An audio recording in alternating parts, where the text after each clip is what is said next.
বহু কুৱেশ্যন আহিছে, কিন্তু কুৱেশ্যন অহাৰ পিছত আমাৰ ভাৰতত আমাৰ ECI কওক বা সুপ্ৰিম কোৰ্টেই কওক, আমাৰ বিভিন্ন মানুহে যেতিয়া ইভিএম প্ৰথম ষ্টাৰ্ট হৈছিল ভাৰতত, বহুত এক্সপাৰ্টে বিভিন্ন ধৰণৰ ইয়াৰ বিশ্বাসযোগ্যতাৰ ওপৰত প্ৰশ্ন আনিছিলে, কিন্তু সুপ্ৰিম কোৰ্টেও ইয়াক হাইকোৰ্ট বিভিন্ন বম্বে হাইকোৰ্টতো ইয়াৰ কেছ আহিছিলে, কিন্তু কাকো পতিয়ন দিব পৰা নাই, কোনেও কথাটো বিশ্বাস কৰা নাই যে ইভিএম মেনিপুলেট কৰিব পাৰি বা মেনিপুলেট হয়, এই কথাটো কাকো বিশ্বাস নিয়াব পৰা নাই। এতিয়া এইটো এটা ডাঙৰ কথা।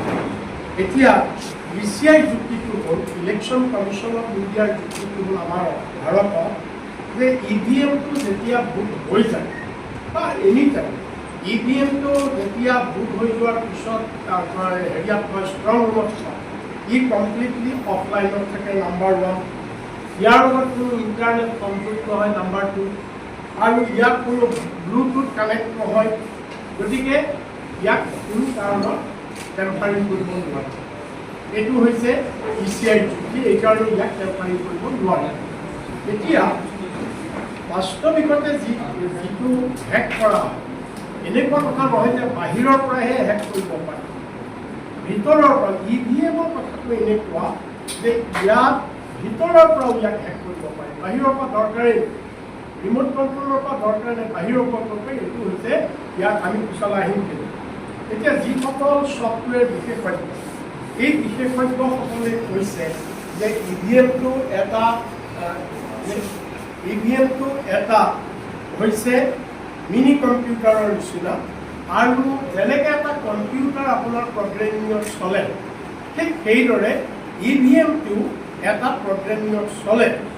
আৰু আপোনাৰ কম্পিউটাৰটো যদি আপুনি কিবা এটা প্ৰগ্ৰেমিং কৰে, আপুনি ইচ্ছা কৰিলে সেই প্ৰগ্ৰেমিংটো যদি আপুনি চিক্ৰেট কৰি ৰাখে, আপোনাৰ বাহিৰে কোনেও জানিব নোৱাৰে, আপোনাৰ বাহিৰে কোনেও জানিব নোৱাৰে। ঠিক একেদৰে ইভিএমতো যদি এনেকুৱা ধৰণে প্ৰগ্ৰেমিং কৰে, তাক জানিবৰ কাৰণে উপায় নাই। এতিয়া ECI যুক্তিটো হৈছে, ECI কৈছে যে ইভিএম সন্দেহৰ ঊৰ্ধত। কিয় সন্দেহৰ ঊৰ্ধত যে কৈছে? এইকাৰণে যে যিটো পুলিং ভোট হোৱাৰ আগত কি কৰা হয়, ৰেণ্ডম বেচিছত মক পল কৰা হয়, আৰু মক পল সঠিকভাৱে পোৱাৰ পিছতহে ভোটিং ষ্টাৰ্ট হয়।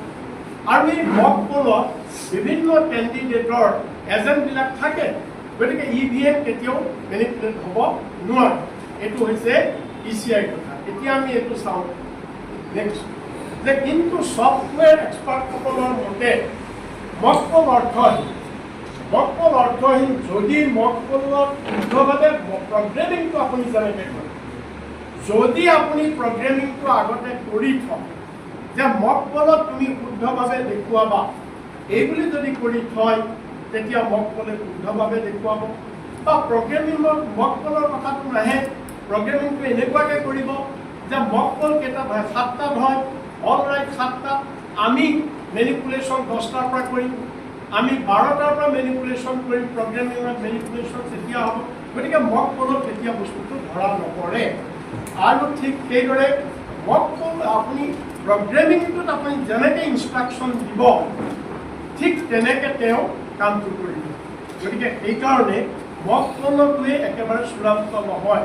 মক পলত শুদ্ধ ওলালে বুলিয়েই আমি কেতিয়াও ক'ব নোৱাৰোঁ যে ইভিএম হেকিং হ'ব নোৱাৰে, ইভিএম টেম্পাৰিং হ'ব নোৱাৰে। এতিয়া আমি আৰু অলপ চাওঁ, মানে আৰু অলপ এলাবৰেটলি যদি চাই তেতিয়া আপোনালোকে দেখিব যে IT এক্সপাৰ্টসকলৰ মতে ভোট দিয়াৰ পাছত কোন প্ৰাৰ্থীয়ে কিমান ভোট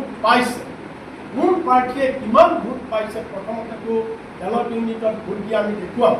এই বেলট ইউনিটত ভোটবিলাক দি যাওঁতে মানুহবিলাকে কোনজন প্ৰাৰ্থীয়ে কিমান ভোট পাইছে তাক ৰেজিষ্টাৰ কৰা হয়, ক'ত কণ্ট্ৰল ইউনিটৰ ভিতৰত তাক ৰেজিষ্টাৰ কৰা হয়। আৰু এই ৰেজিষ্টাৰ কৰিবৰ কাৰণে তাক কণ্ট্ৰল ইউনিটত এটা মাইক্ৰ'চিপছ মানে সংস্থাপিত কৰা হয়। আৰু এই প্ৰগ্ৰেমিংটো এই মাইক্ৰ'চিপছটোত থাকে, মাইক্ৰ'চিপছটোত। আৰু এই মাইক্ৰ'চিপছটো ক'ত বনোৱা হয় জানেনে? জাপানত বনোৱা হয়। আৰু নেদাৰলেণ্ডত বনোৱা হ'ব। আৰু জাপানৰ পৰা আমাৰ ভাৰতে জাপানৰ পৰা আনে ৰেনাচিছ ইলেক্ট্ৰনিক্স কৰ্পোৰেশ্যন নামৰ এটা প্ৰতিষ্ঠানে কৰে। আৰু মাইক্ৰ'চিপছটো কি বস্তু, ই মাইক্ৰ'চিপছটো বেলেগে বনায়, ই ইনবিল্ট, তাত প্ৰগ্ৰেমিংটো ইনবিল্ট থাকে। মাইক্ৰ'চিপছটো এতিয়া আজিকালিতো ইভিএমবিলাক আমাৰ ভাৰততে বনায়, ইভিএমবিলাক বনাই মাইক্ৰ'চিপছটো বনাই লৈ অনাৰ পিছত ইভিএমত তাক মেনুৱেলি ভৰাই দিয়া হয়। এই প্ৰগ্ৰেমিংটো কৰা থাকে যেতিয়া মাইক্ৰ'চিপছ ফেক্টৰীত বনোৱা হয়, ফেক্টৰীত বনাওঁতেই মাইক্ৰ'চিপছত প্ৰগ্ৰেমিংটো কৰা থাকে। আৰু তেতিয়াই কৈ দিয়া হয় প্ৰগ্ৰেমিঙত কেনেকৈ কাম কৰিব লাগিব। আমি ডায়েগ্ৰামত আমি দেখুৱাম। এতিয়া কি হয়, মাইক্ৰ'চিপত যি প্ৰগ্ৰেমিং কোড সংস্থাপিত হয়, এতিয়া মাইক্ৰ'চিপছত এটা প্ৰগ্ৰেমিং কোড থাকে। সেই কোডটোক আপুনি যেনেকৈ হুকুম দিব, তুমি এনেকৈ কৰা, সি তেনেকৈ কাম কৰিব। তাক যদি আপোনাৰ হেক কৰাৰ উদ্দেশ্য থাকে, হেক কৰাৰ উদ্দেশ্য নাথাকিলে একো নাই। যদি হেক কৰাৰ উদ্দেশ্য থাকে, আপুনি প্ৰগ্ৰেমিংটোক ইনষ্ট্ৰাকশ্যন দিব যে মক পলত তুমি শুদ্ধকৈ দেখুৱাবা, ভিভিপেটত তুমি শুদ্ধকৈ দেখুৱাবা, বা তাক ক'ব যে তুমি মক পল 7 বজাত হৈ যাব, তুমি 9 বজাৰ পৰা মেনিপুলেট কৰিবা, বা এনেকুৱাও ক'ব পাৰে, সেইটো আমি পিছত দেখুৱাম। গতিকে সেই কথাটো হৈছে কি, যে যেনেকুৱাকৈ ৰেজিষ্টাৰ কৰিব, মাইক্ৰ'চিপত প্ৰগ্ৰেমিং কৰা থাকে কেনেকৈ ৰেজিষ্টাৰ কৰিব ভোটটো। ছাপ'জ কোনোবা মানুহে হাতত দিলে, সি গৈ হাতৰ একাউণ্টত ৰেজিষ্টাৰ হ'ব। কোনোবা মানুহে পদুম ফুলত দিলে, সি গৈ পদুম ফুলৰ একাউণ্টত ৰেজিষ্টাৰ হ'ব। এই কামটো কেনেকৈ হয়, এই কামটো প্ৰগ্ৰেমিঙৰ যোগেদি হয়। এই কামটো হয় প্ৰগ্ৰেমিঙৰ যোগেদি। এতিয়া মই যদি প্ৰগ্ৰেমিঙত কৈ কওঁ যে তুমি পদুম ফুলত হাতত ভোট দিলেও 5টা ভোট হাতত পৰাৰ পিছত এটা ভোট তুমি পদুম ফুললৈ লৈ আনিবা, এই বুলি যদি আমি প্ৰগ্ৰেমিংটো কৰি থওঁ, তেতিয়াহ'লে সেই ধৰণেই মাইক্ৰ'চিপছে কাম কৰিব, সেই ধৰণে কৰিব। কাৰণ তাৰ কোডটো আমি নাজানো, কি কোড গৈছে, যিটো চ'ৰ্চ কোড হয়, কোডটো আমি নাজানো। এতিয়া আমি এই গোটেইবিলাক এতিয়া আমি চাম। সেইকাৰণে এতিয়া ভিভিপেট এতিয়া আহিলে ভিভিপেটৰ কথা। এতিয়া ইলেকশ্যন কমিশ্যনে দ্বিতীয়টো কৈছে যে ভিভিপেটটো শুদ্ধকৈ ওলায়, তেতিয়াহ'লে কেনেকৈ ইভিএম মেনিপুলেট হৈছে। হয়, ভিভিপেটত আপুনি এতিয়া আমাৰ যিটো আপুনি ভোট দি দিলে, ভিভিপেটত আপুনি ক'ত ভোট দিছে সেইমতে শ্লিপখন ওলাই যায়। আমি ছবিত দেখুৱাইছে বুটাম, এইবিলাক হৈছে ছবি, আৰু এইবিলাক আমি সেইটো ৰিডিউচ হৈ গুচি গ'ল। এই ভোটটো গৈ পেলাই এনেকৈ প্ৰত্যেকটো কেণ্ডিডেটৰ যেনেকৈ চাৰিওপিনৰ পৰা ডিমাণ্ড উঠিল, ইলেকশ্যন কমিশ্যনক কোৱা হ'ল যিটো ইলেকশ্যন হ'ল অসমত, এই ইলেকশ্যনটোত কি কি ডিফেক্ট পাইছোঁ আমি আপোনালোকক দেখাব বিচাৰিছোঁ। এই ইলেকশ্যনটোত আমি প্ৰথম ডিফেক্ট পালোঁ যে নৰ্মেলি ভোট যেতিয়া 7টা বজাৰ পৰা ভোট আৰম্ভ হয়, প্ৰতি 2 ঘণ্টাৰ মূৰে মূৰে ইলেকশ্যন কমিশ্যনে পোল পাৰ্চেণ্টেজটো দি থাকে। 2 ঘণ্টাৰ মূৰে মূৰে পোল পাৰ্চেণ্টেজটো ডিক্লেয়াৰ কৰি থাকে। 5 বজাৰ পৰা এতিয়া 7 বজাৰ পৰা হ'ল, এতিয়া 7 বজাৰ পৰা 9, 9ৰ পৰা 11, 11ৰ পৰা 1, 1ৰ পৰা 3, 3ৰ পৰা 5, 5টালৈকে তেওঁলোকে দি থাকে।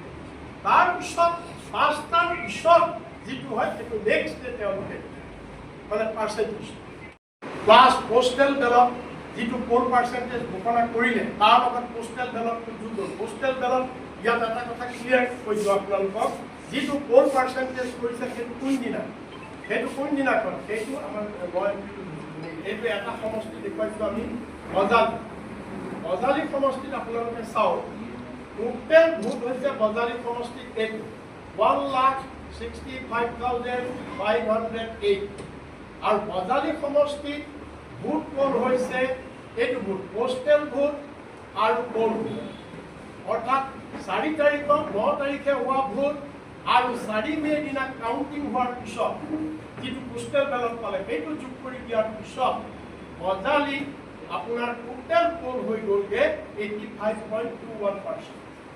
এইটো পোষ্টেল প্লাছ পোল দুইটা। তাৰপিছত আৰু কেণ্ডিডেটটোৱে এইটো পাৰ্চেণ্ট কেণ্ডিডেটটোৱে ইলেকশ্যন কমিশ্যনে কৈছে, ইলেকশ্যন কমিশ্যনৰ ফৰ্ম 20 ৰিজাল্ট শ্বীটত, যিখন ফৰ্ম 20